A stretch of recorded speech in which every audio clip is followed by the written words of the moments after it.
I am Ozma in the Dark, and welcome to the Fluid Voice. I generally go by she and they pronouns, simultaneously, in fact. I don't know if you know this. No, either or works for me. Christy, how are you doing? I'm actually doing quite wonderfully today. That's good. I have had a spectacular day, and I won't make the mistake of blurting it out again. Okay. Yeah, no, that's probably a good idea. It's still using she, her pronouns? Still using she, her. Perfect. How are you doing? I'm doing pretty good. Maybe not as well as Christy, but doing pretty good. And he, him pronouns. That's good. And finally, we have our guest. You can introduce yourself. I'm Jeremiah, or on the internet, Jerb, and I use he, him pronouns, and it's glad to be here. Well, I'm glad to be here. It's not glad to be here. I'm glad to be here. Glad we all ironed this all out. Yeah. And so long as I am a corporate shill, I will just simply state now to like, comment, and subscribe if you want to keep watching us. And then the topic. So, we're talking about humanism in the natural world. I believe, Christy, it was your idea with regards to the topic. Well, it's something. I have a trouble not calling you Jerb. You can call me Jeremiah too. I don't. Whatever. You can call me Jerb. Either way. Okay, because names are important. Well, I mean, yeah, but you can call me Ozma and you can call me Alexandria, and we all know, since I created this title, which one I'm called more. Yes, that's true. Because it's something that we've talked. He and I have talked about a couple of times on my channel, and or once on his channel, on my channel, and in Facebook and stuff like that. And I always find it fascinating because there's stuff we don't agree on, but for the most part, we both want to fight the power and well, in my case, be gay, do crimes, but I'm okay Yeah, with crimes. well, I mean, that's generally easier to do when... Well, it's easy to be gay and do crimes if being gay becomes a crime. So you all voted Trump then, right? Yeah, we're all accelerationists now. I don't know if you knew. No, fuck that. I should have done that instead of Kanye West over here. So that's a joke. Oh dear. So, I guess to start out, what exactly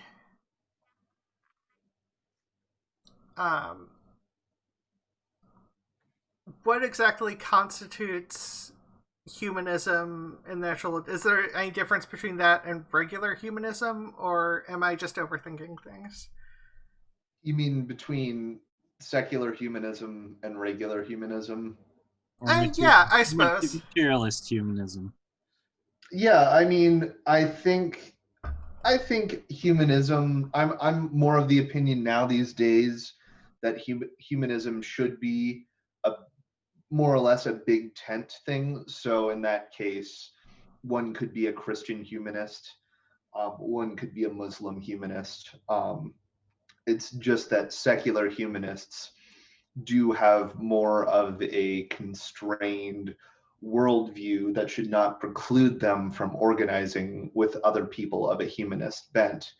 But I would say secular humanists do often lack the materialist, they have a materialist worldview. They often reject the teleology, the storytelling element of other religious worldviews. And I would say humanism is a philosophically moral or normative force even though it might, I could argue that it has political implications, and other people want to divorce politics from ethics and morals. I would say That's yeah, absurd in my view. Yeah, no, I kind of agree, but in one sense, you can construct a political theory. Well, I don't want to get into the weeds of it, but in many people's eyes, they can construct a political moral theory that's absent, morals and ethics, and not in a being moral and ethical is bad. It's just that's just not an axis on which it's evaluated. I would say humanism does take those evaluations into account, more or less from like a materialist, generally naturalist, no supernatural integration worldview. And that, I guess that's how I would characterize it. Christy or Perfect? Any thoughts on that? Well, I would just say that secular humanism is just humanism without consideration of the divine. That is simply the divine doesn't enter into the humanism aspect. Hereas any other approach could easily have a divine as part of its explanations of their the humanistic values. I mean, I know 3 of us are atheists. I'm actually not sure about the 4th, but I won't say which one I don't know. I'm an atheist, so... I have my card. Yeah. I'm an inner circle atheist. Sorry, that's an inside joke. I was wondering if you didn't know me close enough to tell, Christy, after, but yeah, I think most self-described secular humanists, if not all, would describe themselves as atheists, though atheist is a bit of a sticking point for some people. Well, yeah, don't get me started on the atheist versus anti-theist thing. I mean, the whole point of humanism, the whole point of unification of humanism for human rights, I would think would make it very difficult for you to realistically be an anti-theist. I was an anti-theist for quite a while, but a lot of that had to do with gender and sexuality issues. So, and right now, as Christy rather than Christopher, I'm much happier with the. Oh, cool! If you're a traveler along, then we're good. See, you're wandering into the area of words, hitting my trigger buttons.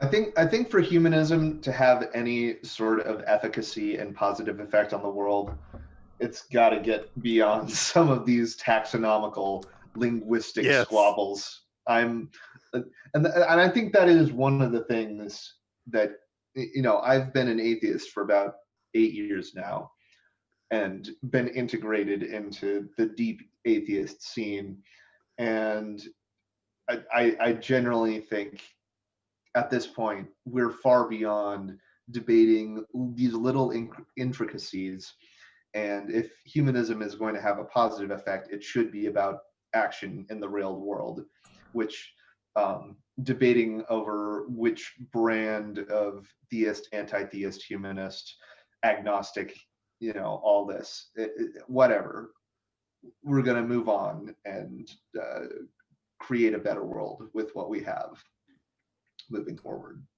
So I think this is generally an important question for a lot of those things, because obviously theists derive at least part of their reasoning behind humanism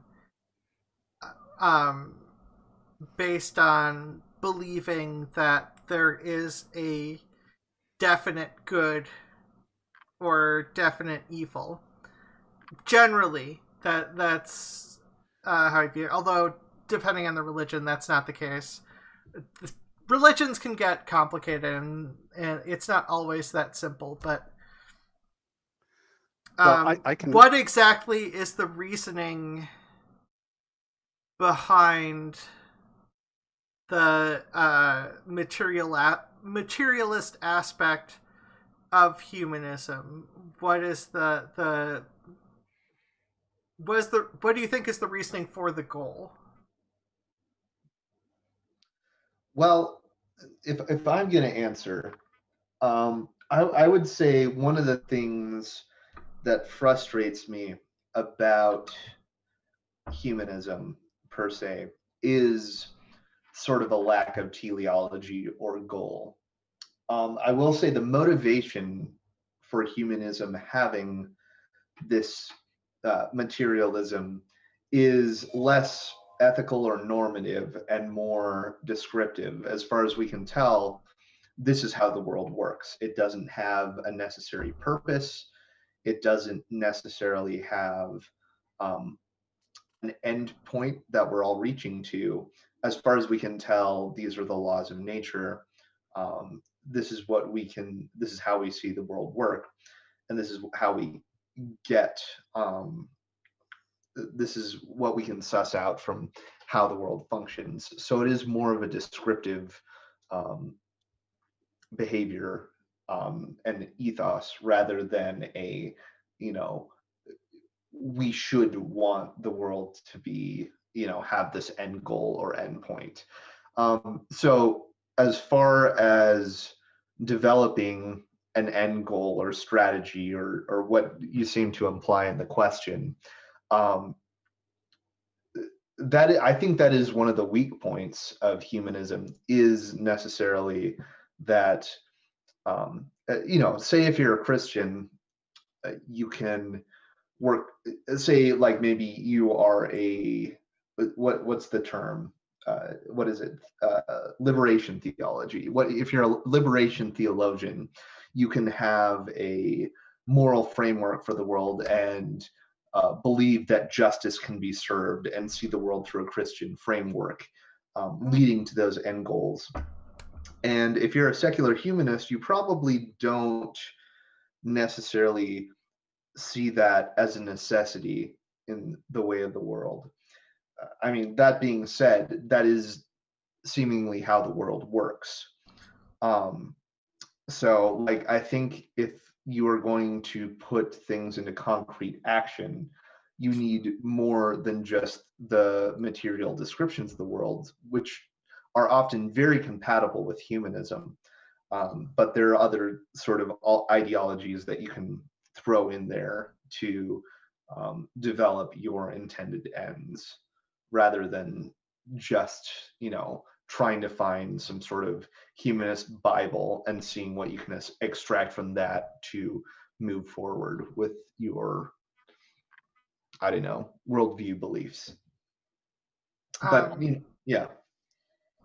Christy, did you have any thoughts? Yes, but I'm trying to formate them. Okay. I can mention mine while you're formatting, if that's okay. Or yeah, formatting. Yeah, sure. Yeah. So my general view, and part of the reason why I would describe myself as a secular humanist, is because, well, I mean, being LGBT, it's kind of hard not to care about not only my survival, but the survival of other people who might be going through similar things. In my mind, I generally, if we go to root of the emotional aspects, it's upsetting to know that that Black people are hurt, that LGBT people are hurt, that all these people are hurt by a system that doesn't necessarily have to. So when it comes to, there is at the very least an emotional benefit for me at its core for trying to do what is going to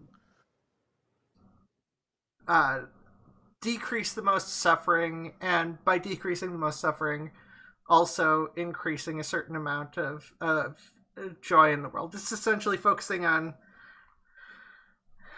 the well-being of the people as opposed to the strength of an organization, which is two different types of reasonings for things.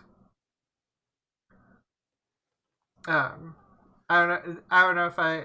Does that make sense? Have I fully overthought things? Has my atheism caused me to delve that far into my reasoning? Honestly, by the way, sometimes I hear people talk about things and their motivations, and they just talk about what brings them joy. What decreases unpleasant stuff is also a factor for why you do things. Very utilitarian of you. Negative utilitarian. That's specifically because negative utilitarian is decreasing suffering, and in general, that's the easiest way to generalize my ethical view. Although on its own, it's not perfect. I haven't sussed out all the different intricate situations. Like if humanity was wiped out, that would arguably get rid of suffering in an instant. But I would not support that from an ethical point of view. Depends on the day.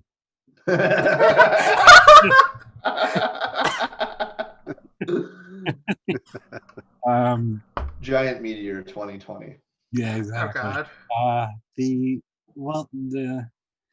And this is a place where I know we disagree, because I do believe in systems in a way. I'm really to the left, but I'm a gradualist, and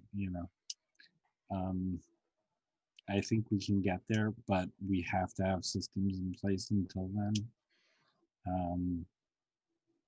I think we fuck up a lot of the systems because people fuck up things, which is fine.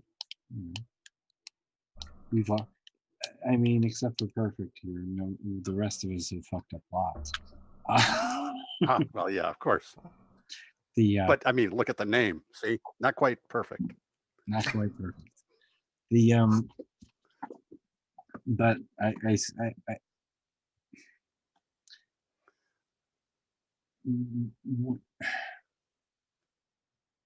when I tell people things like I don't believe in borders, which is one of those ongoing things I come back to every so once in a while, because I don't even understand the concept.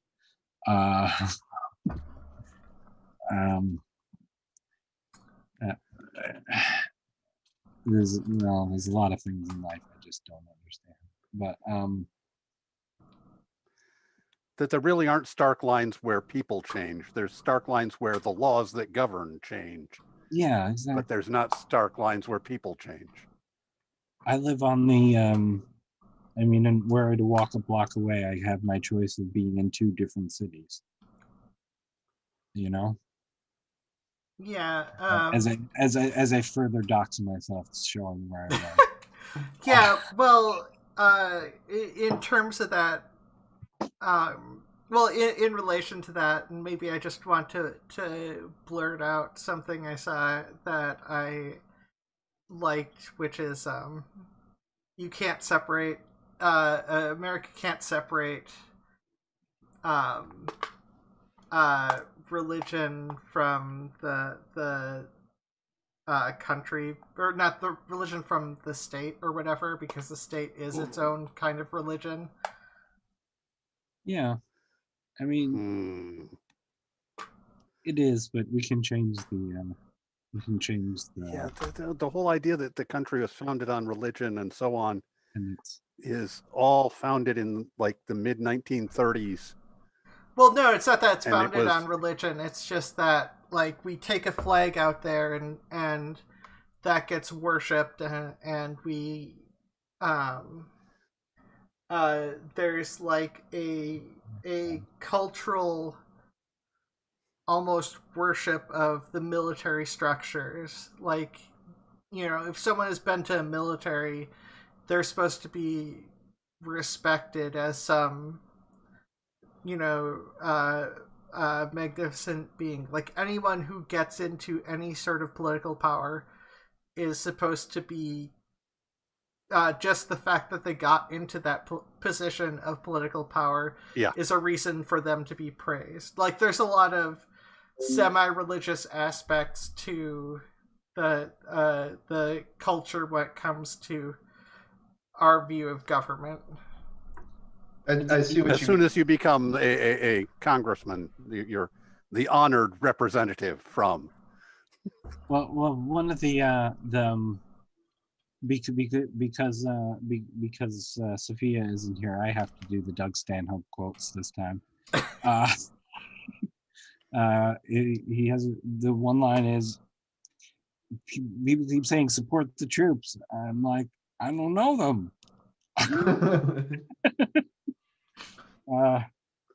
If it's Bob the troop, I'm perfectly willing to take him out for a beer. Sure. If he's an okay guy, if he's not show, yeah. But I see what you mean. It's not that like America was founded on explicitly religious terms in many, you know, when we're talking religious, we're often talking, in America's case, like Christianity, but it's that the American ideal is developed in sort of a religious way, in that the founding fathers are creators of a certain sense, and that like manifest destiny in one sense would be the teleology of America, and you know that we are the greatest nation in the world. I think we're all Americans here. I didn't do my research, but like like that is a quasi-religious stance. You know, there's nothing empirical about it, but like it's a strong religious belief in that sense. Well, also, a number of the founding fathers were atheists. They were open atheists. There was a great argument about including any mention of God, which Benjamin Franklin settled with saying, of course, gentlemen, there is no God, but we can't let the masses know that. How would we control them? Which allowed the atheists to allow we could mention God in the Constitution. That they had that Thomas Jefferson was known as the great atheist. No, he did still have a number of religious beliefs, but he was probably basically a deist. But he was, and these sorts of things, that Columbia, the goddess Columbia, was considered the atheist god. It was the symbol for atheism. That's also the symbol for the blind justice is Columbia. Columbia appears all over Washington, D.C. But I'm just thinking Columbia is the one who protects us, and protects the riff. That was at the time was the symbol of atheism. Yeah. It's embedded in the country. Well, it is, but at the same time, the country itself has divorced from that a fair amount over time, because, you know, the founding fathers are treated like they're the best people ever or whatever. They despite the fact that the founding fathers mainly copied like other people when it comes to the formation of the democracy. It's not like it was some completely new thing that no one had thought of. And well, it was not a new thing, but it was a novel combination. The practices of American Indians with the representative republic. Well, yeah. Although, like I said, it came with some of the problems that were already in previous systems, like the winner-take-all aspect of presidential thing. This is, I may have gotten a bit off topic after stealing one quote from Aria that I liked. I'm just over here trying to picture some people with Columbia avatars on Twitter telling me about how upset they are about women playing video games. Oh God. I mean, I can picture that. I think I lost my train of thought. So Our transcontinental train of thought. So what are there any aspects that anyone here likes about humanism, and are there any particular weaknesses that you can think of about humanism? I know this was touched on a little bit earlier. Well, one of the biggest weaknesses in humanism is it can lead to a form of arrogance, which of course became the inciting incident for this show to exist in the first place. You know,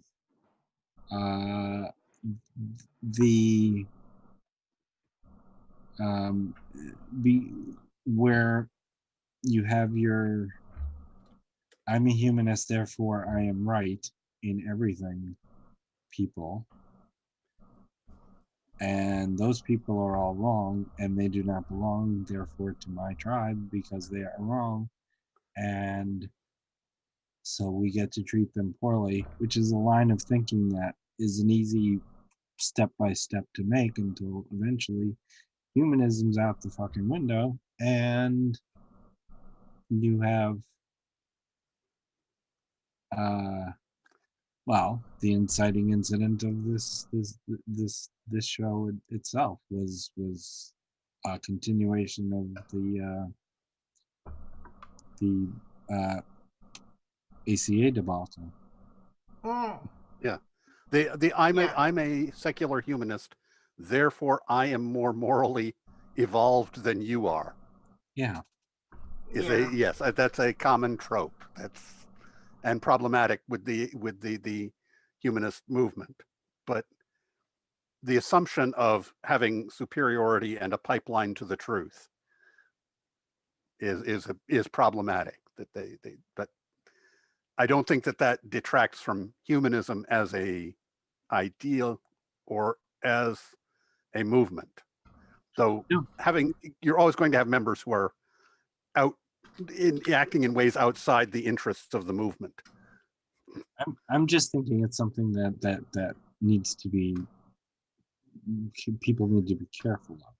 Well, yeah, and I'm not, and that's still one of those things where I'm like, I'm not sure how much that's humanism and how much of it is certain subgroups that form. For instance, you could make a strong argument that if you followed Christian morality, you would almost have to be opposed to capitalism as a structure due to the nature of Christian morality, due to the nature of all the variety of quotes that Jesus made, like about, camel being a rich person. It's easier for a camel to go through a thread of a needle than for a rich person to go through the eye of the needle. And also stuff like did that. This poor person gave like a very small amount, but she gave more than this rich person who gave like comparatively a small amount of their wealth, sort of thing. The eye of the needle, that was a term which was used at the time for the door in the portcullis to a city. So it was a small door that was in the city, and if you arrived late, they'd already closed the gates, and the only way you could get your caravan of camels in was you had to unburden them. You had to take all of the material goods off of them. Oh, fuck, force them to their knees, and then force them to walk through the doorway on their knees. So, and camels are not actually domesticated. They're just dominated. So getting one to You have to force them to their knees and then drive them through on their knees, getting them to walk through a doorway on their knees. And they scream and complain and Well, spit. yeah, I would too. Yes. I mean, like, that doesn't sound like a pleasant experience.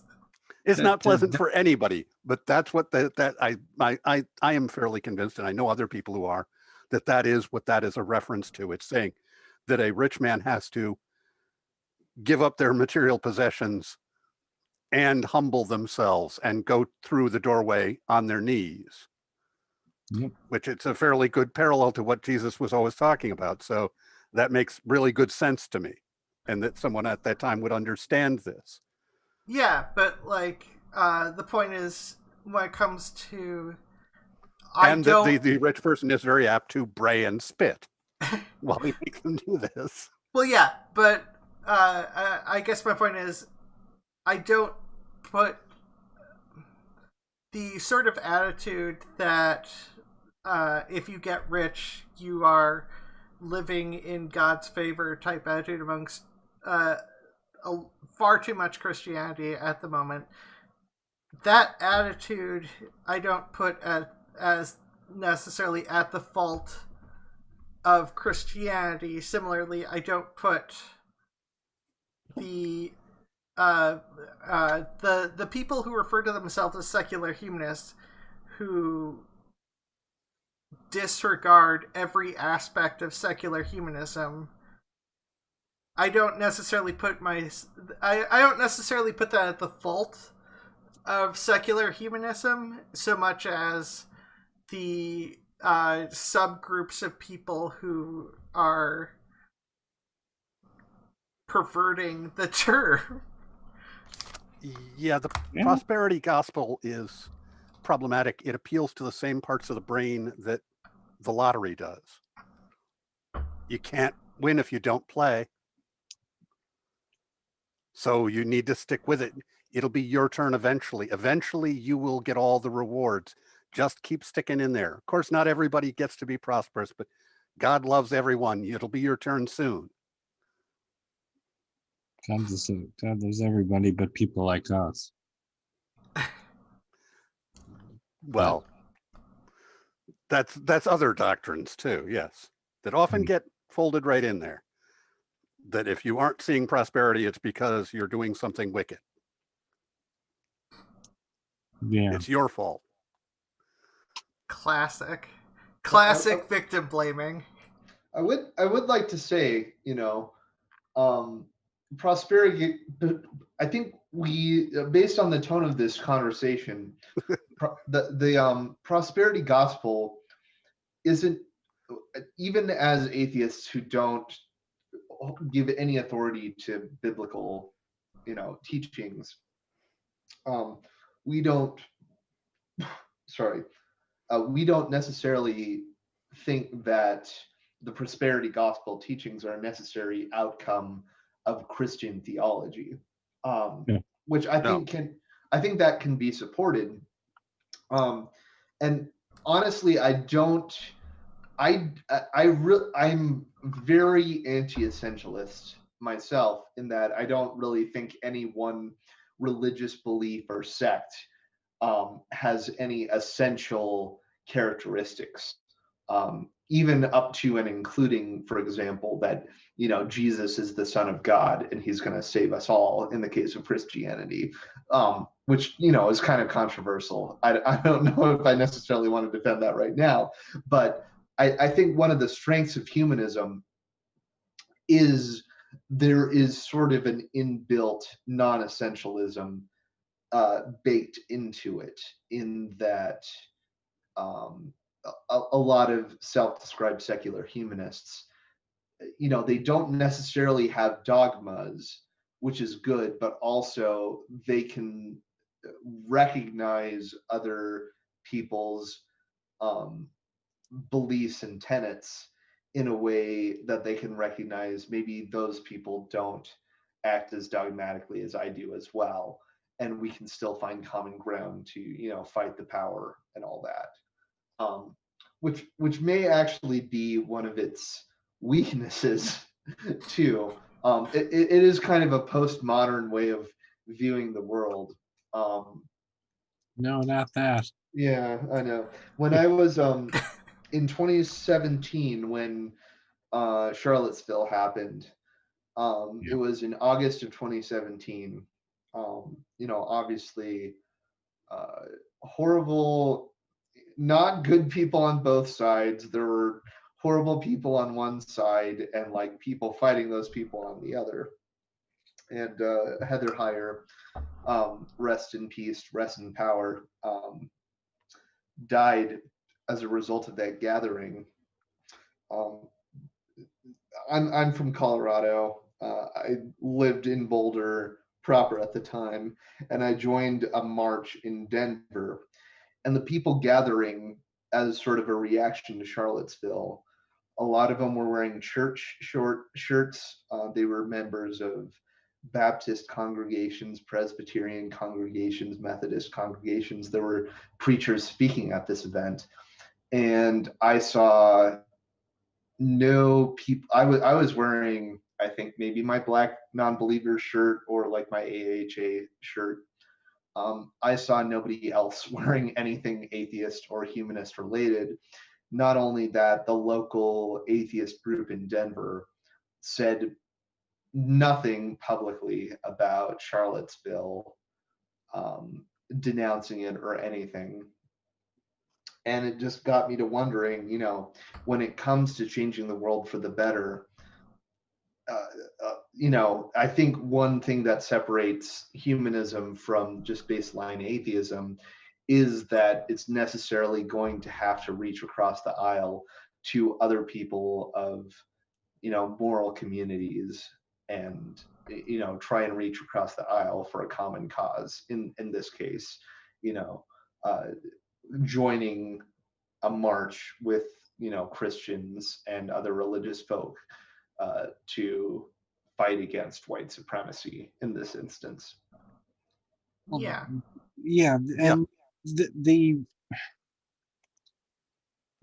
atheism requires a belief in no God or a non-belief in God. Or A lack of belief in God is all that's generally required for atheism. But it's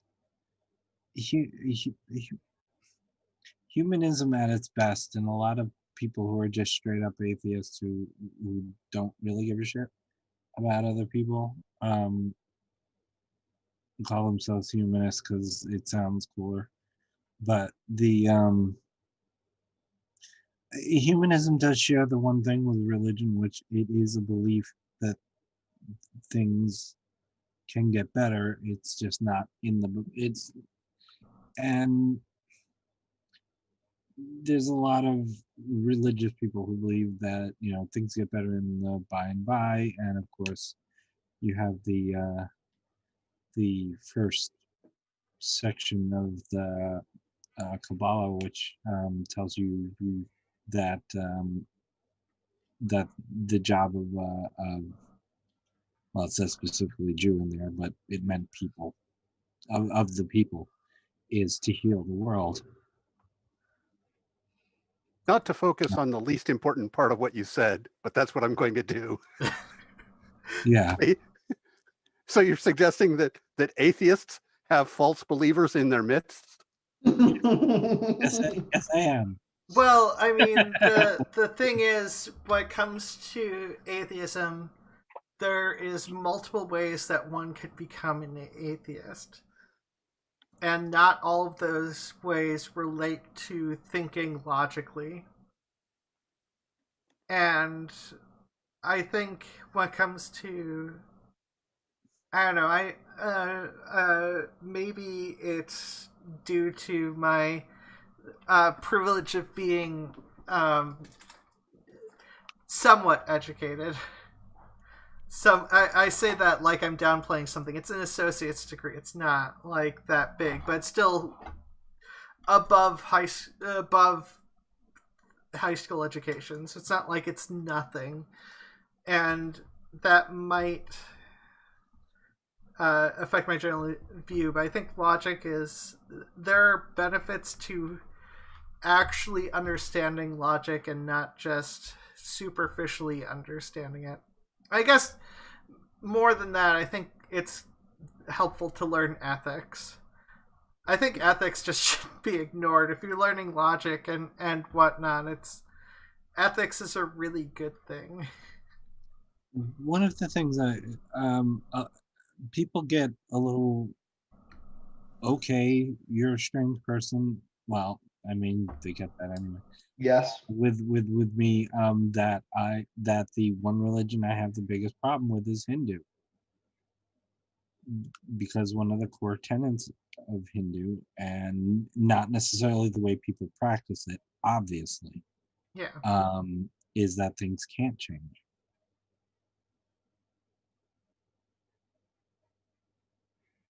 Yeah, that brought the room down. I have to grant that. As well, far I was as just thinking about it and going, I have to grant that. As far as non-true believers within atheism, I was just going to say I'm okay kicking out James Lindsay from atheism if we need to, but Wait, who's James Lindsay? Oh no!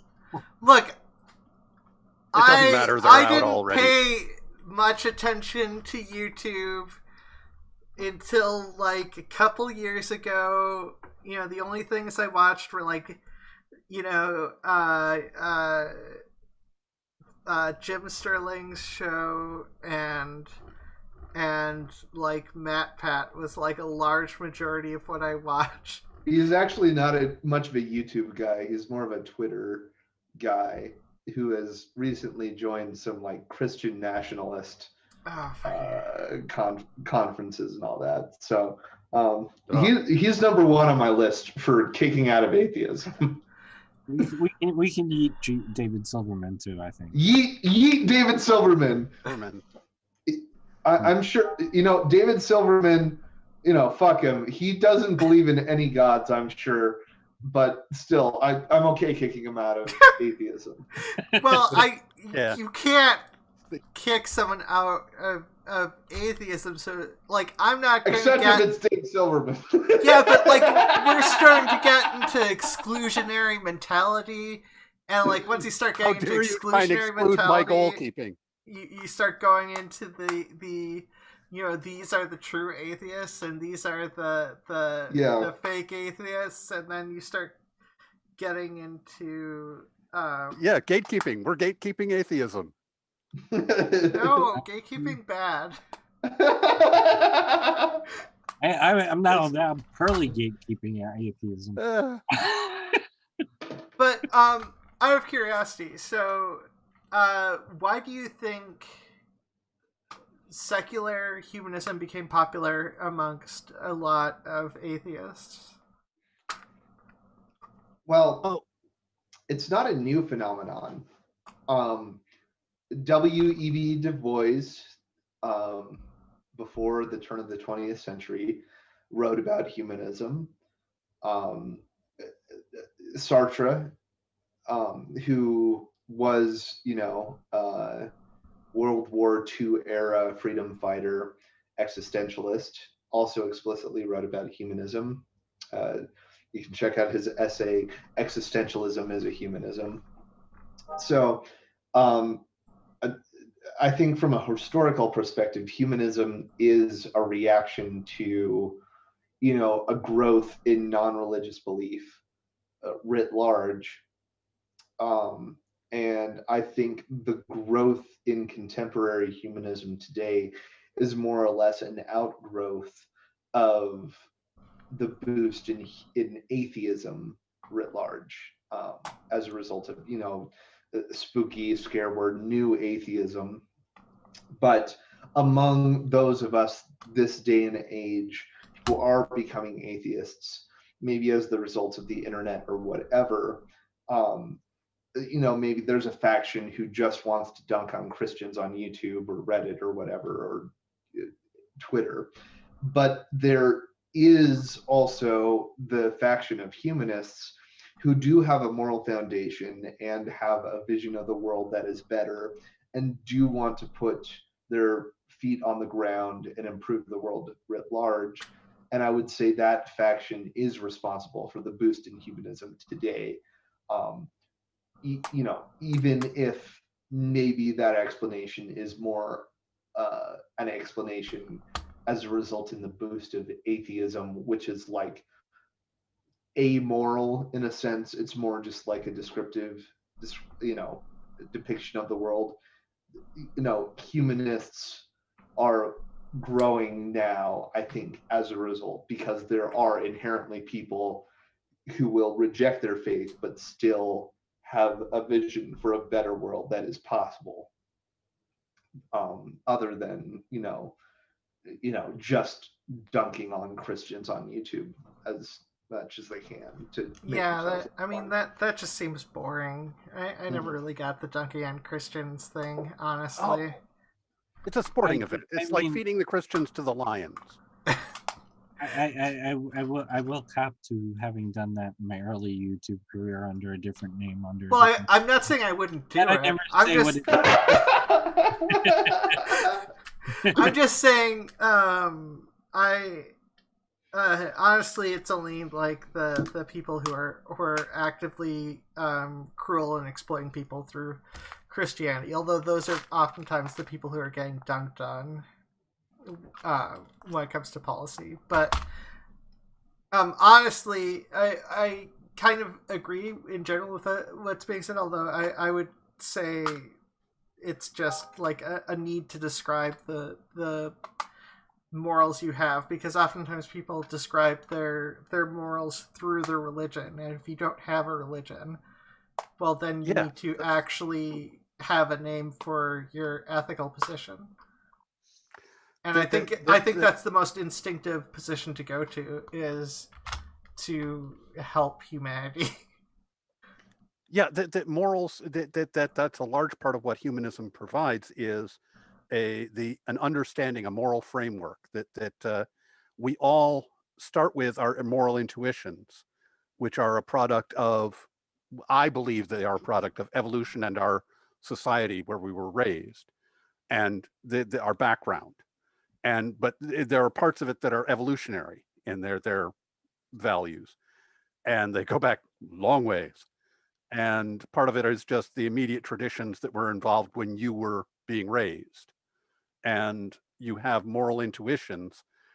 And then what's next is where the differentiation comes. And the humanist is going to naturalistic explanations to try and figure out why they believe that to be the case and why they accept that to be the case. And a religion, you appeal to the religion, you try and look to your holy books and find out why you hold that to be the case. So it's just, that's the divergence. And it's when you don't have a religion as the reason, you just have your intuition, and then you kind of draw blank. Why do you can, and that leaves people feeling vague and unfounded. They don't have a grounding. So that leads to people to gravitate towards humanism if it's available to them, and it's been more publicized and made more available. And so people who are atheists, who don't have any belief in any God, often move that way. But you can have beliefs that are religious and give you those sorts of moral things. Buddhism, no gods, totally atheist. Not necessarily absolutely atheist. There are even people who believe in the divinity of the Buddha, which I've never had that. Yeah, it depends on the region with Buddhism. Yeah. But it's you can embrace it as a religion, and it's providing these things, and it is not, there's no gods involved, so they'd still be atheists. I think Taoism is so, sorry, I'm interrupting. No, go right ahead. Stuff like that. Yeah, no, I was just saying, I think Taoism also is atheistic, if I recall correctly. Yes. Yeah. Although, sure. Put the degree in theology to use. My brain just suddenly shut down. There. I mean, yes. Evo Psych, which has nothing to do with theology. So, okay. The Evo Psych is interesting in that it's mostly bullshit, but some bits of it are true. The mirror neurons and the how we react to people around us, how if that there are people who will see people in pain and their pain will manifest itself in much the same ways. And the people who say, well, you're just putting on, you're just pretending that you believe in those people. No. I mean, maybe I have a lot of mirror neurons, but, or maybe I don't, and I just, care. But seeing somebody tortured is viscerally Unpleasant. Unpleasant. Let's go with unpleasant. I realize that that's downplaying it a little. It's viscerally really unpleasant. I just couldn't think of a word either. It's an unpleasant experience unless you can find some way of othering them, in which case then they're less than human and you have lots of other things. Yeah, no. I wonder if that does actually does that provide an inhibition to the mirror neurons? That I mean, if the othering process really does do that, I wonder. I mean, it'd be a fascinating study. Unfortunately, we're not allowed to do that to people. But yeah, you pretty much got Milgram and Milgram. I mean, so it wouldn't surprise me if, in terms of instinctual reactions, they're partially based off of whether you see them as a living thing, like a person, or whether you just see them as a tool of an entity. Well, I know that with the mirror, that when you're modeling you see pain happening in just showing people films of injuries. Okay, yeah. That people model it in their brain, and if something has, hurt their right arm, see another person hurt their right arm, you model it, and you are modeling it in your brain as if it's your right arm that got hurt, and then at some point people cut off, and that is, a horse hurts its front leg, and it's a leg, not an arm. They don't model it as an arm. They model it as pain still in their brain. They have empathy for the horse, but they don't model it as their arm anymore. That there's a degree of less personal in the mirror neurons that you're not mirroring. Yeah. I mean, I do believe in. And some people cut off at gorilla. They don't mirror neuron anymore with gorillas. They don't. I know that one. Yeah. That's weird. Yeah, so we found out, didn't we? On the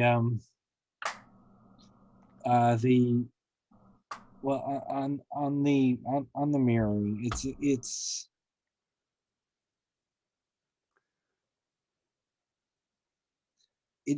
a very strange thing because othering is such a pervasive aspect of the heuristics we use for who is quote unquote of my tribe, and I know that's not a great way to put it. I am sure there are plenty of gender critical people who are perfectly fabulous in their entire lives, except they've completely othered us. Yeah. And I said gender critical instead of church because even though they made up the word and made us use it for years, all of a sudden it's a No, wait, didn't Fuck 'em. didn't someone else make it up as a description for No, when describing radical feminists? no, it was made up.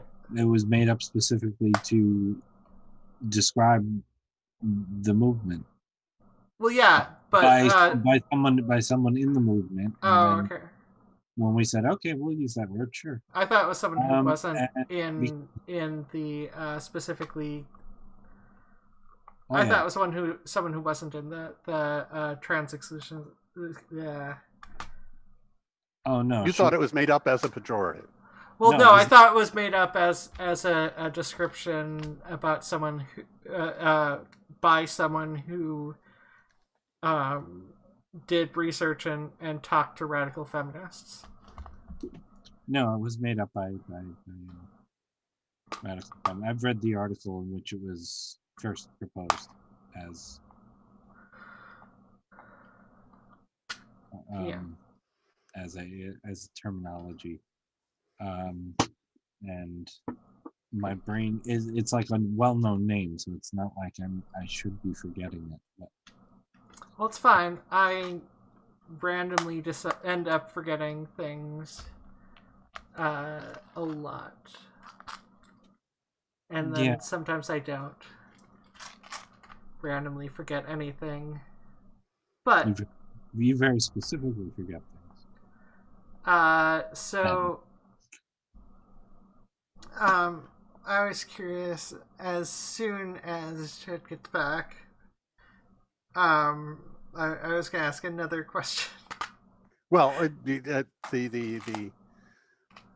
I'm just trying to work out the humanist idea here. That we've covered a few things, but I think that the humanist idea really does embrace the idea of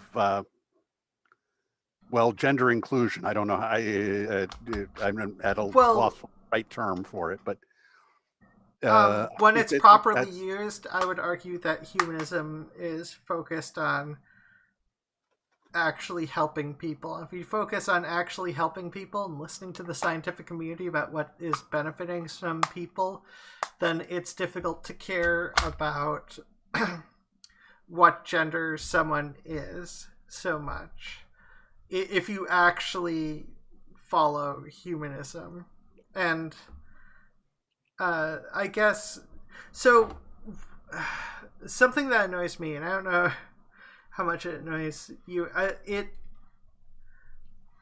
When humanism is superficially said and not followed. I know you're talking about that with people to kick out of the atheism community, but like it's frustrating, I guess, when people call themselves humanists, and this relates back to the founding of the show to some degree too.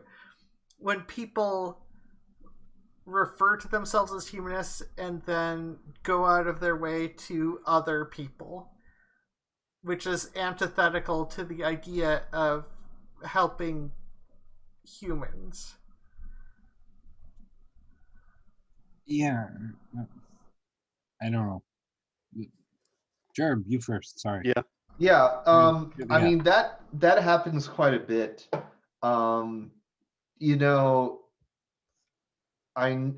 very good friends with a lot of people who can claim the humanist label much more boldly than I can. An example I would put in is someone like Ashton P. Woods, who in Houston has been running as a member of like a local congressional races, and puts his atheism first and forefront. Who like he's had tales of white nonsense at American Humanist Association meetings where he'd give a talk, and then other white members of the humanist community would go up to him and say, I think you're being a bit too confrontational here. And I think this is where maybe I'm a bad guest because I keep bringing up issues with humanism. Well, you know, no, I but- mean, I think yeah. it's important to understand because I mean, I think we all, I think everyone here considers themselves largely a humanist. So, Right. Christy, you consider Yeah. yourself a humanist, right? Yeah, Yeah. very much So, so. like, Yeah. so Yep. everyone here considers themselves a humanist, but that doesn't mean that we should just ignore the potential downsides to the communities that are formed. It's just Right. that, you know, I would say in the case of like the AHA, over time I've been more disillusioned that it's sort of there's a term for charities who just exist for the sake of existing and push things like visibility or push things like conversation, which are both like broadly good things, but in and of themselves, they don't provide any material support to improving the human condition. Like mental health visibility or awareness, in a sense, is useful in a limited sense. It's good for people to be aware or visible of mental health concerns. I have mental illnesses too. yeah. But the real barrier to interacting with the world as it is not other people's like necessarily limited awareness. It's accessibility, which has material foundations in the world, which I think humanism could stand to be a little more materialist about. We don't like people who use wheelchairs. They don't need awareness that people use wheelchairs. They need ramps. They need accessible building enclosures, which in a sense, like there's the opposition is worried about the material cost of such accessibility. In my case, which I wouldn't equate at all to people who use wheelchairs, I have ADHD. It's very useful in my life to have people who are okay putting up with the fact that they have to say things to me multiple times to like have a coherent conversation with. Like I'll miss things.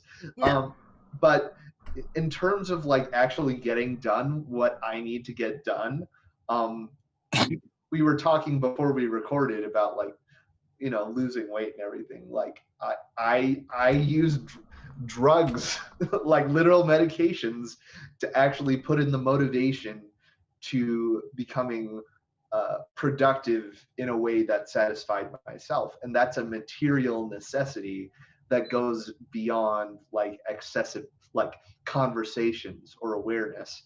And I think something like the AHA is at real risk of dropping into this world where they're mostly focused on symbols like awareness and conversation. And maybe this is something additional point. I'll point to organized atheism as a whole, something like Christian statues on court buildings. Like I think that's bad. I don't think there should be like 10 Commandments monuments in front of courtrooms, but ultimately that is not the major barrier to religious or say something like trans or queer, if I can be presumptive enough to say as a cishet white dude, something like trans or queer or racial liberation. Like I think the material barriers are the ones that need to be put forward. So in a sense, I think materialism should be more forefronted as in a humanist ethical standpoint. Well, yeah, and that gets into something I saw a complaint of. Oh no, Christy disappeared this time. I'm the boss now. It's you and me. It's you and me, Ozma. We've made it this far without dropping it. Yeah. Although to be fair, it might just be that we have the best internet. And today might be a weird, funky internet day that's fucking with everyone. And we're just not every Sunday between 8 to 10 and 8 to 12, my internet shuts off.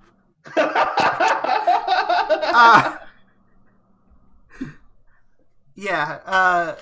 What I was going to say is I heard a recent complaint about this, and I think this applies to humanism as well, with relation to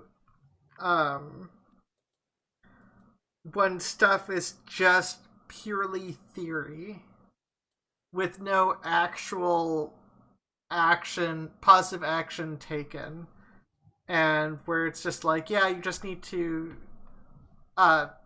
say nice things and change people's minds. Which, by the way, I'm not saying that that's not important and that's not helpful, and that these things aren't good, and different people have different ability to get stuff done. And I realize everything can seem overwhelming, but every little thing also matters as well. I think of it in the March of Dimes approach. Like, even if you're just giving a dime, like, enough people give a dime, and that, like, it adds up. And if you focus too much on theory, then I think that kind of detracts from your ability to learn things with regards to what's going on and some of the ethical considerations of humanism, because it's easy to say that, you know, the fact that black people have been killed by cops a bunch, it's easy to just say that's bad or whatnot and that we should care. But it's different to see how bad it is and how ingrained in society it is. And sometimes, you know what? You don't find it as easily unless you ask questions to the people actually affected by things. And yeah. And so that's why it's like, as much as it's talked about the general philosophical disagreements that you could talk for days about the general philosophical disagreements between atheism and Christianity, or atheism and any religion.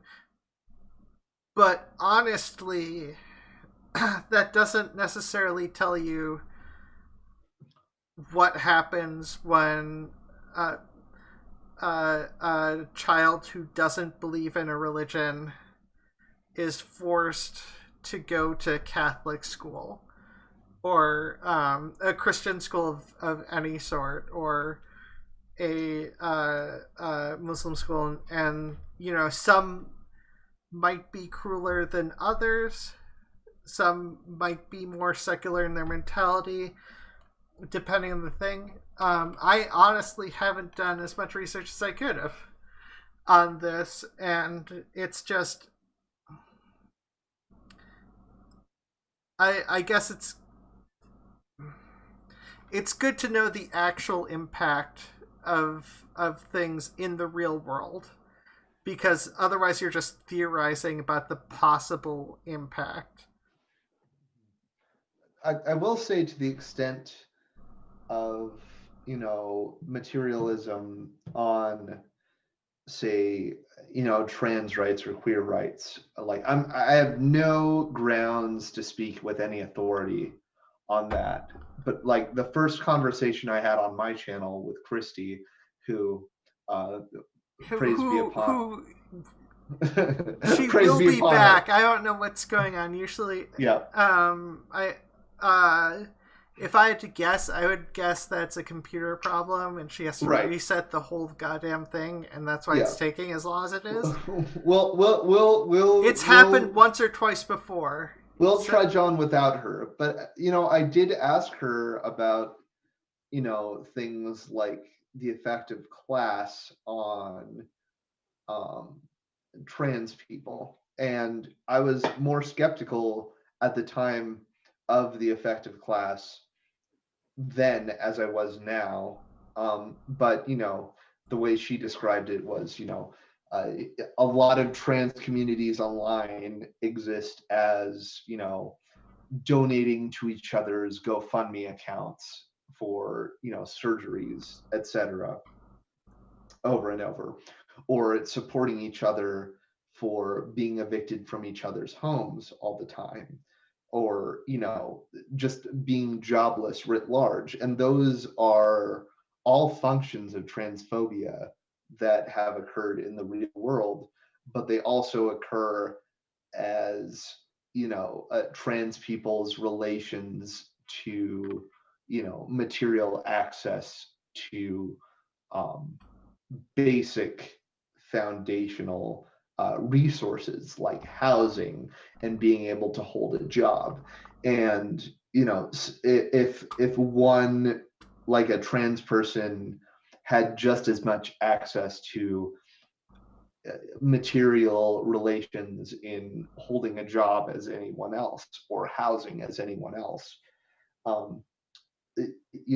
even if they encountered transphobic ghouls who were, among the most, the most wretched and terrible people to. So you're talking about J.K. Rowling? Yes. Even with the existence of something like J.K. Rowling. Hey, don't other J.K. Rowling. I know we don't like her, but J.K. Rowling is technically a person. Yeah. I'm technically glad you included that. I still enjoy the books. I guess I'm canceled at this point. No, that's fine. I enjoy the movies, but the main characters are mostly trans rights. So even with the worst GC turf out there pushing lies and assholery, with trans people's material access to something like healthcare, something like housing, and I've gone on far long enough, as a non-trans person on this opinion. So feel like, by all means, push back against me. But even with those transphobic, theoretical stances, like oppressing people, they still have more or less, if trans people had those access to basic material means, they wouldn't have the long, ever present, donating to each other's GoFundMe accounts ad nauseum that they do now. That is literally holding them back to becoming a flourishing, well-developed human being that the current conditions hold them back from. Well, I mean, I wouldn't necessarily phrase it that way, but yeah, I think that as a trans woman here, I will speak for all trans women. No, no, that I mean, you're really in much of a better position than I was. That's true. But I mean, in general, I think the I've always been in the position when it comes to the short-term aspects. I just think need to be covered. Like, you go to the Maslow, like, very basic needs, and it's just like, okay, make sure everyone has a place to live, food on the table, healthcare, including psychological care, and whatever needs happen to be related to that, or special healthcare needs, like, that should be a given. And while I don't necessarily know what sort of general structural aspect works best for that, obviously some amount of socialism in there, because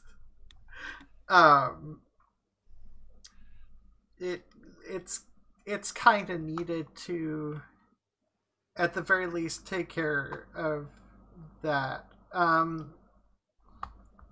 Like, we can make an argument about some of the mutualist economic things, if things not needed can be done with the free market capitalism, that there's a potential argument for. But when it comes to needs, people can't make the best decisions always if their needs aren't covered. You go with the decision that gets you to not be dead. Mhm. So if your you're needs aren't saying covered. don't go shopping when you're hungry. I mean,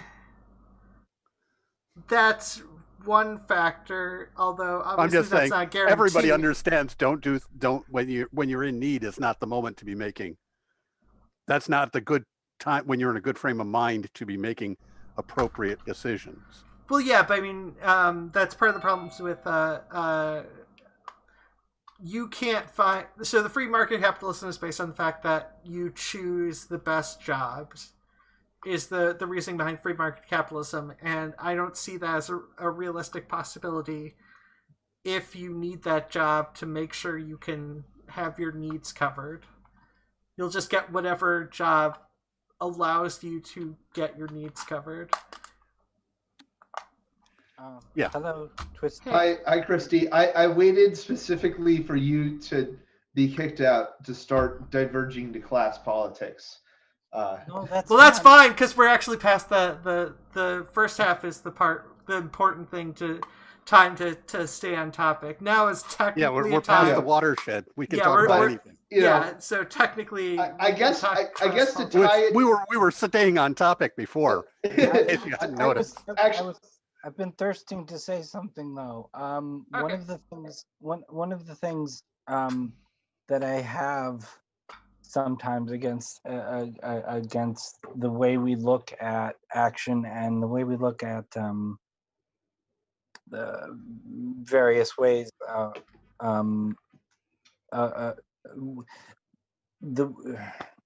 can I put this?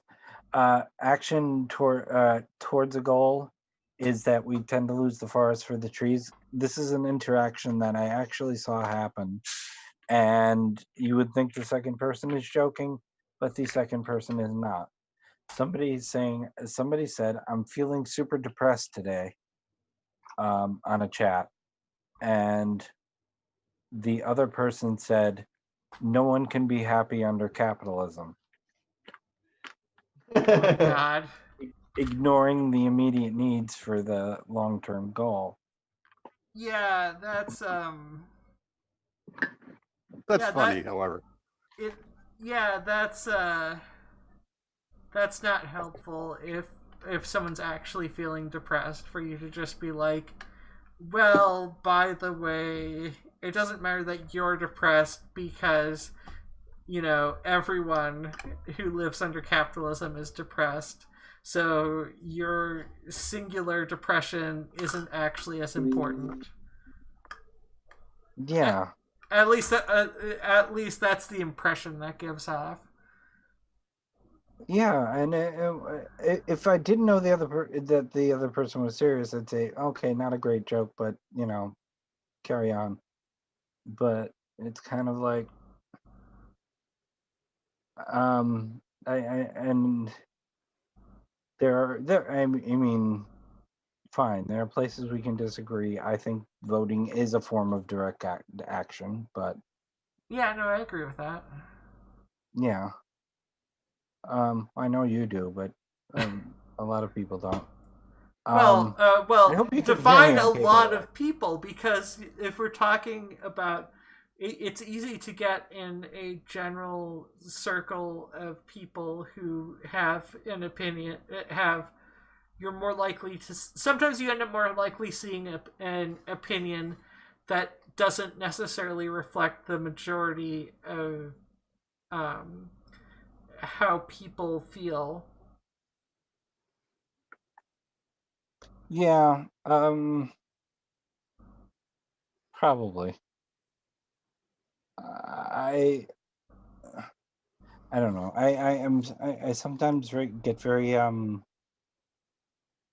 not worried is not the word I want.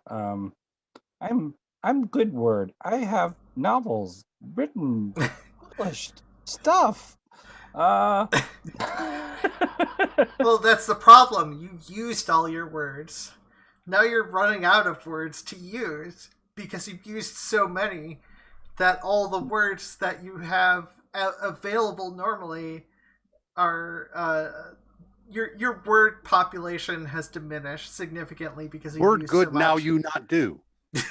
yeah, pretty much. Exactly what Perfict said.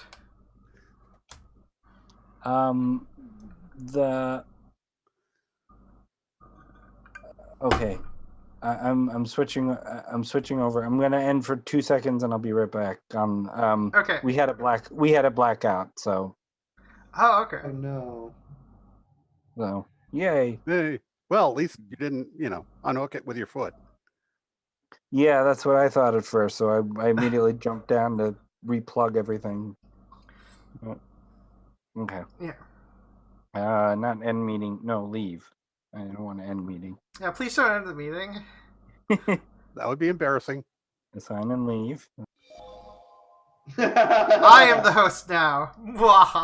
Sorry, that was Well done. something popped into my corner. Anyways, so Oh, I that thought was you bad. said 2 minutes. You're back That too didn't- soon. That didn't last too long now, did it? You have thwarted our plans. Yeah, we were planning on you being gone longer. How dare you jump in on our evil plans?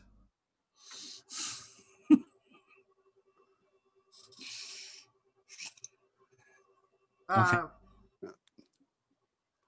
Anyway, so back to humanism Yeah. So and is there J.K. something? Rowling. Oh, we've already brought up J.K. Rowling, just so you know, we've gotten that covered this I session. was going to say, tying this back to humanism, Uh-huh. I think one of the things that humanism, as far as it's organized, could benefit from is actually focused on, material necessities such as, healthcare and housing and whatnot, as per my earlier rant that Christy was absent for, rather than abstract, ideas about, rights, which I think rights are good, but I think it's a bad framing for, basic change for human progress.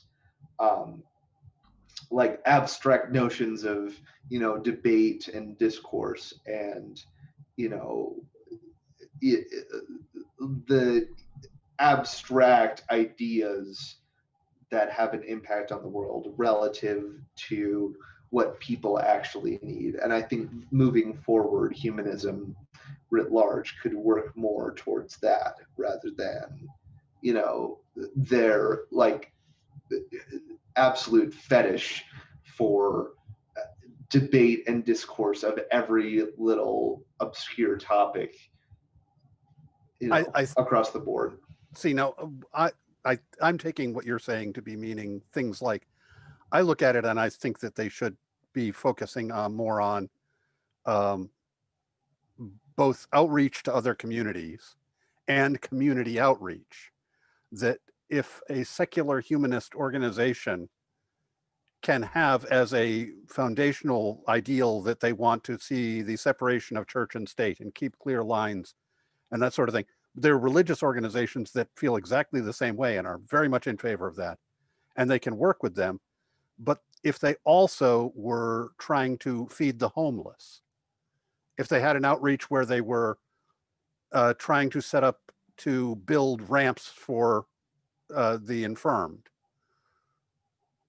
the people need ramps built, people need access and things like that, and trying to do things for people,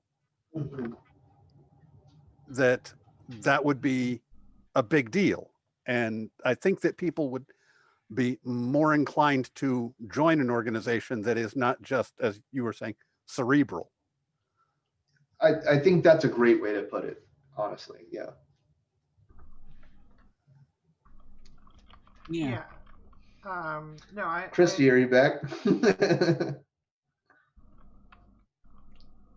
See, I don't have much to add to that. That was really good. Sorry. Yeah, it's one of those things where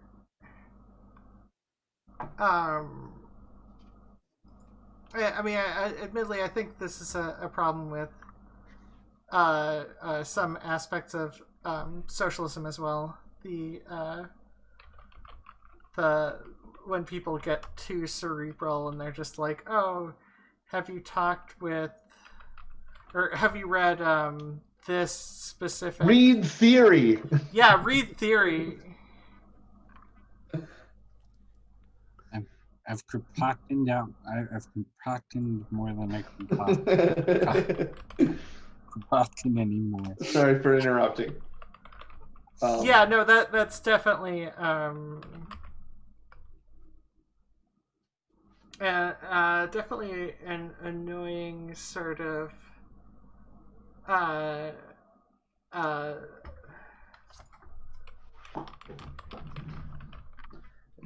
it's definitely a frustrating thing, and it feels a bit distant from the reality of of life and stuff, because it also feels arrogant.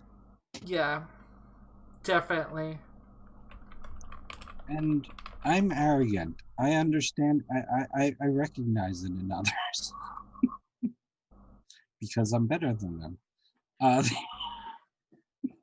Certainly, I'm better at recognizing it, at least. Yes. Yeah. I'm the least arrogant person in this room. God.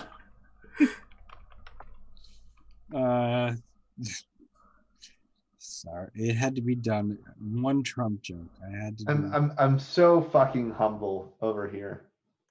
I'm so fucking humble.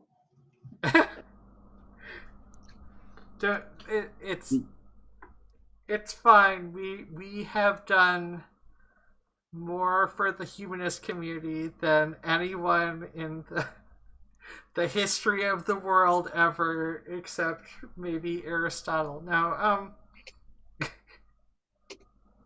has anybody brought up Blair White yet? Because we just No, I don't feel like talking about Blair fucking White. Okay, good. Well, at least because she has nothing to do with humanism. No, literally. Well, I started to bring her up during the before times when we were talking people who get to be in communities. One of the things about community. This is how arrogantly non-gatekeeper I am. That's not what I'm trying to convey, but I don't take Blair or Rose out of the sphere of concern of trans people. I dislike Trump on many a level, but I actually feel sorry for him more than anything else. It's really hard for me to feel sorry for Trump ever. I mean, I do want him buried in peat moss up to his neck and then have somebody roll a lawnmower over him in Minecraft. Wait, there's no lawnmower in Minecraft? Yeah, exactly. See? But I also would feel very badly as it happened. Had to, no. I honestly, I don't wish ill on anyone. Yeah. I've yet to find a person I don't feel sorry for who is damaging other people, and that seems weird, but yeah, I get you're in that whole your mirror privileged position of yeah, and I mean, I had Phyllis Schlafly coming after my ass, relative, so to speak, when I was young. So even that, I'm like,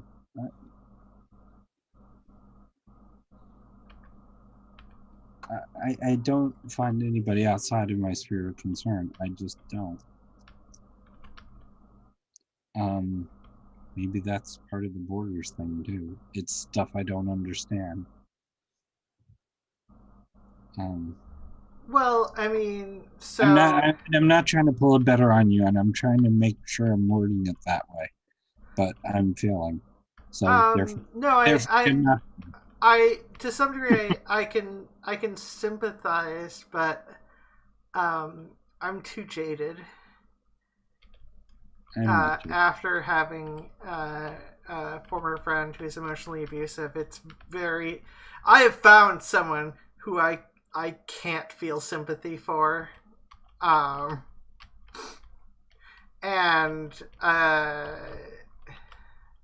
yeah, it's kind of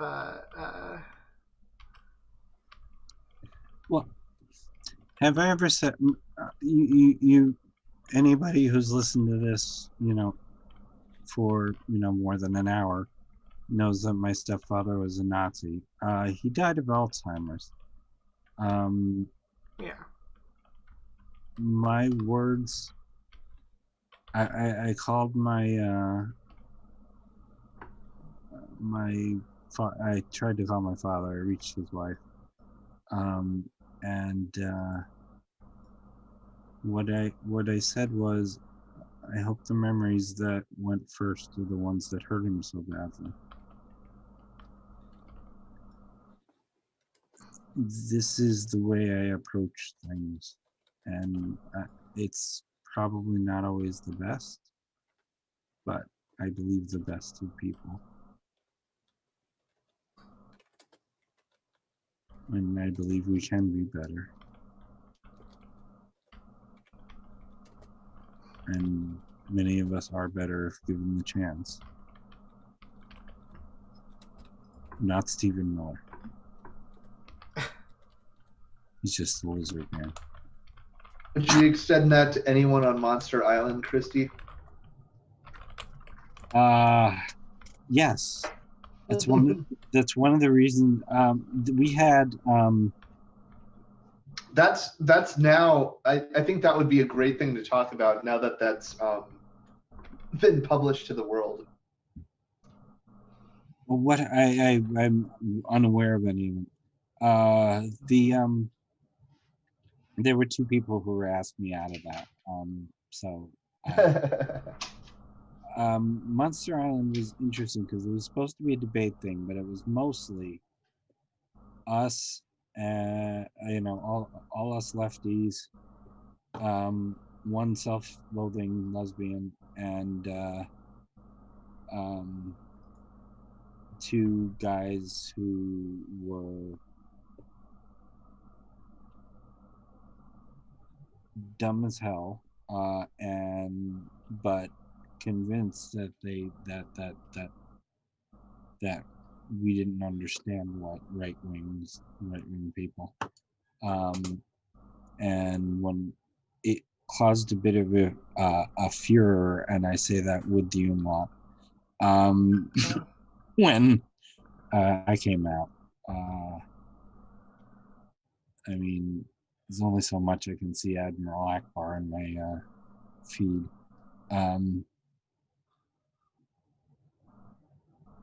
But my offer to him was to come visit. To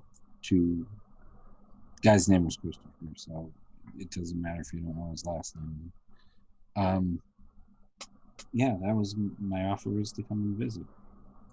Yeah, well, I mean, so I think it's possible for people to be different types of bad, but like I said, the emotional abuse from a former friend kind of jaded me to some degree about certain types of people, and Trump fits into that sort of person.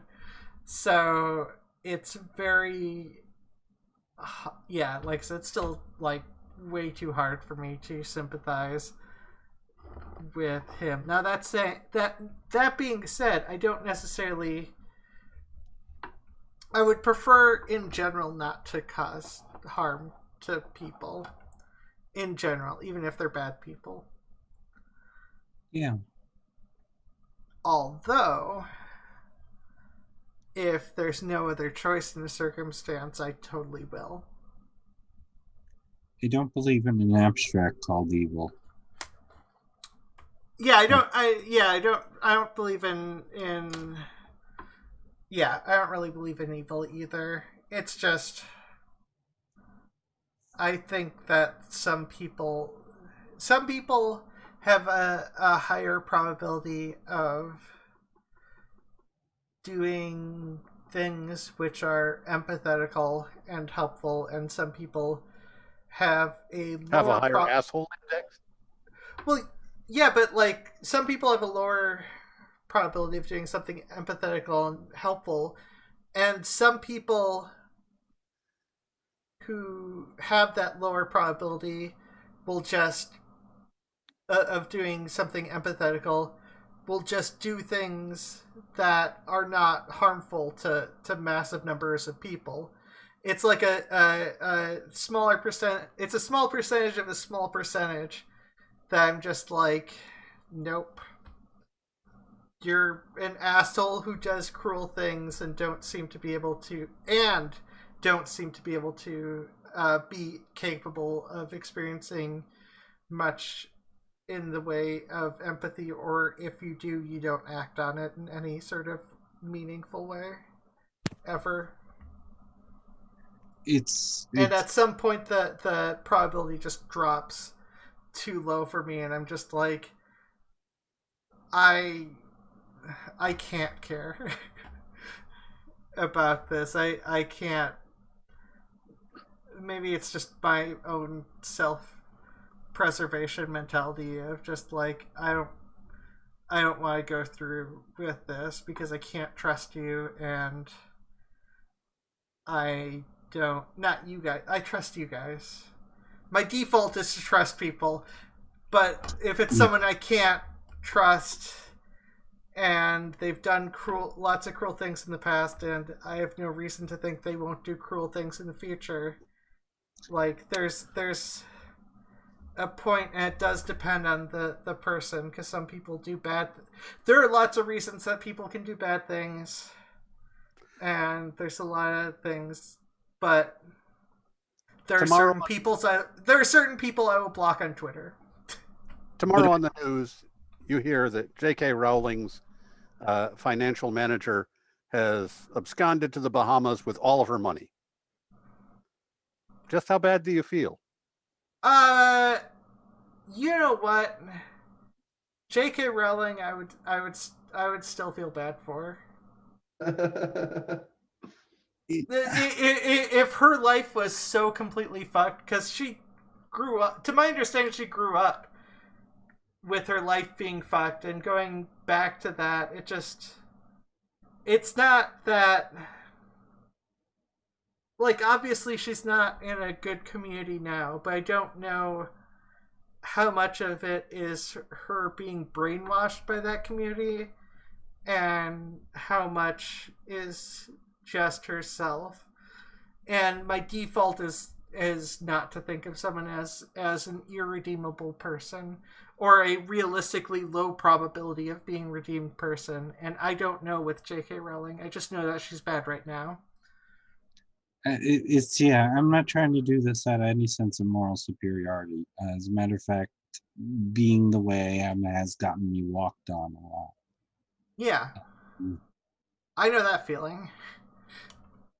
I was very wary of someone approaching me recently, and I didn't like that feeling, and I talked to my friend, and she said, that's because that's not who you are. And turns out to be a perfectly fine person who I quite adore.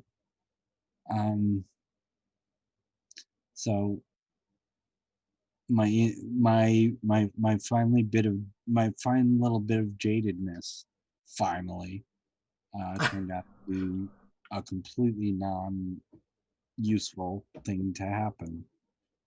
So Well, yeah, but and I know my jadedness is especially high when it comes to some of the aspects involving screening callers, which, by the way, you can call in. I just personally don't trust myself with screening you because it's very easy to get paranoid about trolls. And sometimes I get too paranoid about that stuff. That being said, I mean, yeah, I still instinctively feel bad for most people who get fucked over. And I don't know, maybe my feelings about J.K. Rowling will change in terms of how bad she can get fucked over. Now, if she gets most of her money taken away, like, most of her money versus all her money are two different things. If most of her money gets taken away and she's no longer rich, I will think that's funny. If all her money gets taken away, I'll feel bad. When it comes to J.K. Rowling, I just want her. I do want her OBE taken away. OBE. Yeah, if she's Order of the Member of the British Empire. Oh yeah. That if she's wondering where she's going to get her next meal, and where she will rest her head tonight, yeah, that you have sympathy for. You go, that's inappropriate, but otherwise, well, yeah, but I mean, to be fair, I'm I wouldn't technically feel that... in it. I'm like, well, no one deserves to be stolen from. That's not nice, and that sort of thing. Of course, there is a lizard part of my brain that says, but if she needed to go to a homeless shelter, she should be kicked out of every one except one that accepts trans people. But you know what? Yeah, I avoid those thoughts as much as possible and say, well, bad Christy. The thing is, I don't feel that. Maybe it's because I live in America too, but I don't feel that same sympathy for Trump, for Donald Trump.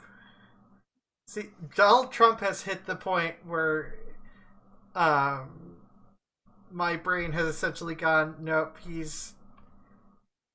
the chance of Trump redeeming himself is so low. Like, I don't give a shit.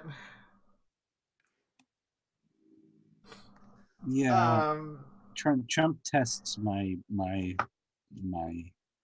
ability to keep this. Yeah, so like when it comes to I see J.K. Rowling as Glinner 2.0 in that I see her almost a similar way that I see Tom Cruise. Basically the celebrity headline of a cult. That's how I see Glinner. That's how I see J.K. Rowling. I guess. Now, like I said, I could be wrong on that. I don't know J.K. Rowling, how long J.K. Rowling has been with this cult, and even knowing that, I don't know if she'll leave the gender critical cult, but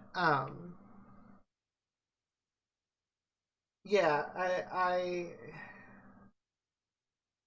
I guess instinctively still more pity her, and I am totally fine with making fun of her because fuck J.K. Rowling. I don't think in the end that a better world can be made by just attempting to rid ourselves of the bad people. Yeah, no, that I agree with, Christy. For me, it's one of those things where there's a difference between attempting to get rid of people and how bad I will feel if something happens which happens to get rid of them. I totally agree with that sentiment, by the way. I'm radical enough that I'm like I agree with the principles of, say, like prison abolitionism, Yes. but like Yes.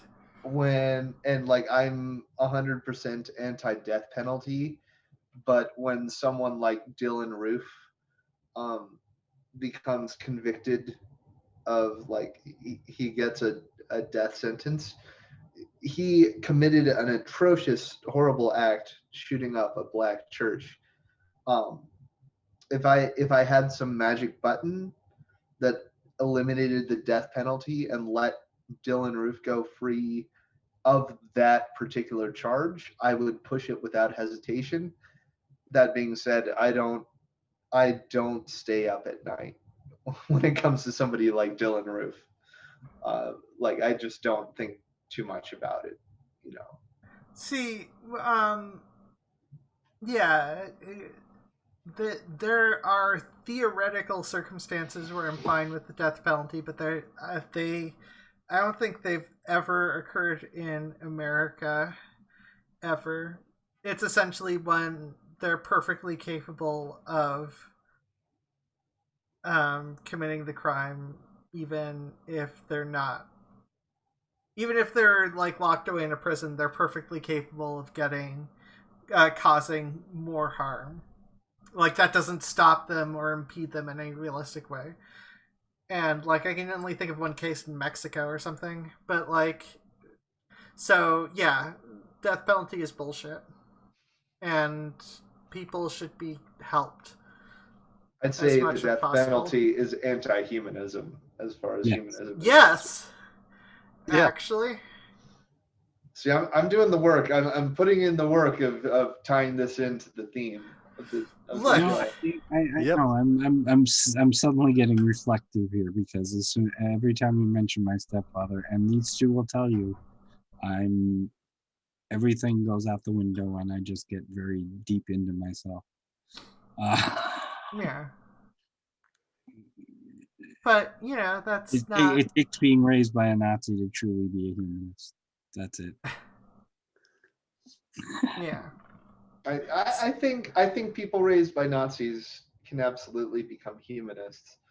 Yeah. I think if you take a material analysis of the world and recognize that if you were raised in 1930 Germany, you as an individual, despite your preconceptions or moral strengths, altogether it's very likely that you would be a Nazi over someone else, and that's not like an original sin analysis. I will That's not- say that wouldn't be the case with me, but Yeah, that's no. only because I was born and raised Jewish. You know what, that would go under said material analysis.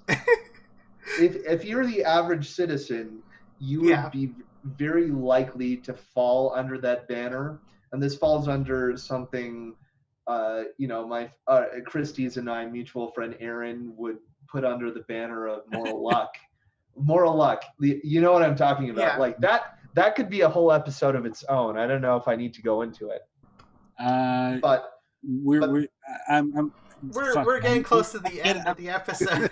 yeah. I'm So getting I Aaron will on here. I will not go into it, but that's the point where I look at the world and be like, okay, it's less about the individual's personal choices and about the surrounding environment that causes one to go into said behaviors such as Nazism or like ethnic extremism. Well, you say that, but like my brain keeps going to some of the cultural aspects that get taught from a young age, which makes someone more accepting of fascism, right. which is going to be specific to where you grew up. So I guess I agree with you, but also it's something that can be changed.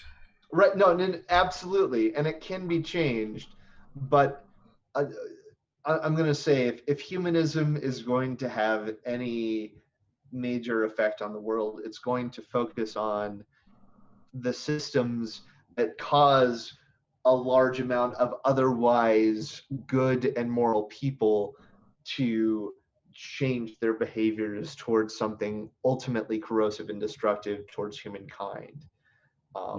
And that's what I would push for. And I'm asking Aaron onto the show too. So very yeah. So we have our guest for next week, is what you're saying? I don't know yet. Look, I've got a surgery in 2 days.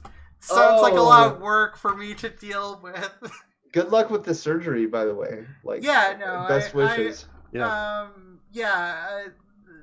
Breast augmentation surgery, so it's the less dangerous of the surgeries I'm going for. The surgery. Oh God! Damn it. Why the fuck did I have to phrase it that way? That said, like I said, we are coming to a close. Perfect. Where can people find you? Me? I have. Oh, go to that guy. Discord. The Discord, the Rumpus Room, and I do this every week. Yeah.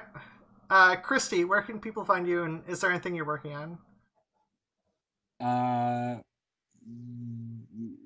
I'm working on being happy, which is working out for me right now. Yeah.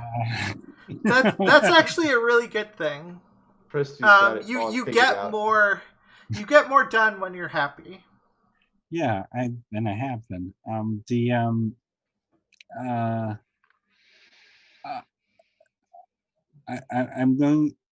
I'm very much wanting to start documenting what I've found out about myself this last year, which has surprised me on a number of levels.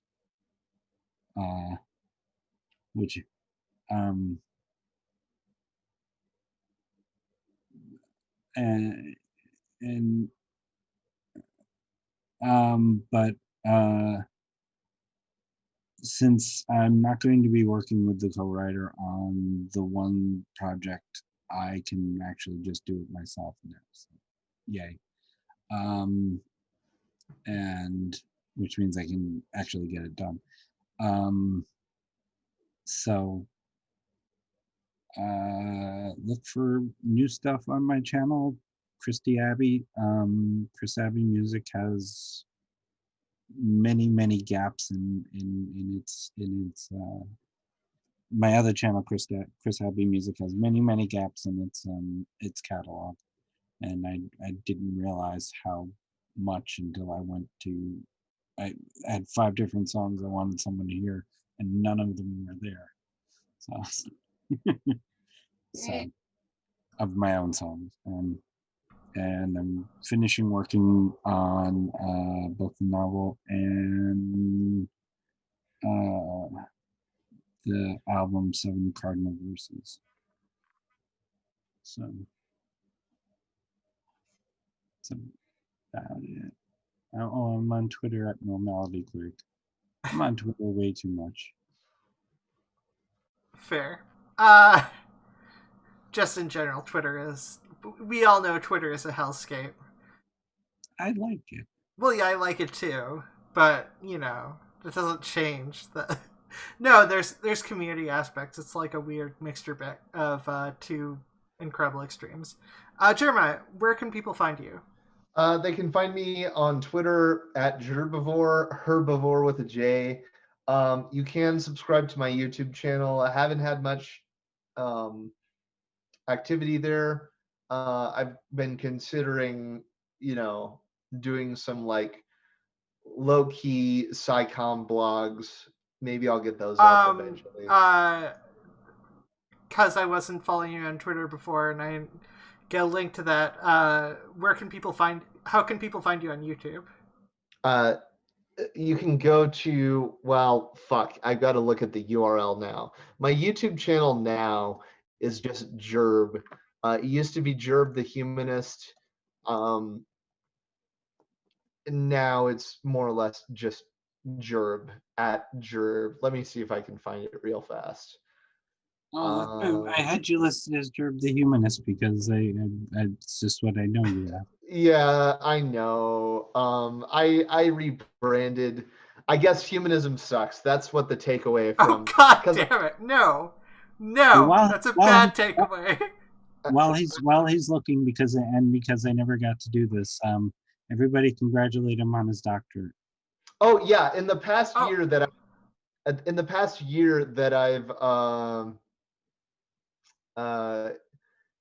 I've talked to Christy, I did become a graduate of like a I did become a doctor in chemical engineering. So yeah. Congratulations. Awesome. Thank you. You know what? My channel is just Jerb right now. I'll put a link into the chat right now, and you can share my channel from there. Wow, it is very hard. I can update it in the description. It is very hard for me to even find it. So, yeah. Anything you're working on? So much. Yep, Jerb, just Jerb for now. Okay. We'll see if any more rebranding takes place in the future. Okay. Anything you're working on? Right now is trying to find a job because the job market is very hard. So if I get a postdoc position, maybe I'll put more effort into making videos and such. So, but thank you so much for inviting me on. This was a pleasure to. Yeah. No. Thank Christy and I'm Ozma in the Dark. Just about everywhere. Just look Ozma in the Dark. You'll probably find my YouTube channel. One of them. Hopefully the one that I actually use the most. Outside of the flute voice, which I use the most. Absolute most. Yeah, I'm here weekly on the flute voice. I also should have me and Sophia talking about the presidential thing. An edited version of that should be up soon, and the and maybe some Mimi gaming content edited will show up. I know I'll probably disappear from Twitter, but normally you can find me at Talking to Nothing at Twitter. I'll probably disappear for a few days after surgery, just because self-care. And don't forget to like, comment, and subscribe. And something notifications are important, I heard. Blah, blah, blah. But yes, more... hitting the bell is important. We have a Patreon, which I am going to go back in and work on this week because the person who was working on it quit. So yes. And most importantly, oh my god. We talked about it early in the show. Your voice matters. Why can I never think of the second one? You matter. Your voice matters, you matter, but life. There's like something in the middle. Your life. Your life matters. Write it out. Life. Write it out as an ADHD. Write it out. I'm telling you this. It'll help. Okay, and good luck with the surgery. In all fairness, it actually took me a week to write it properly. Yeah, and everybody, bye. Peace. Bye. Thank you. Jeremiah, seriously, thank you.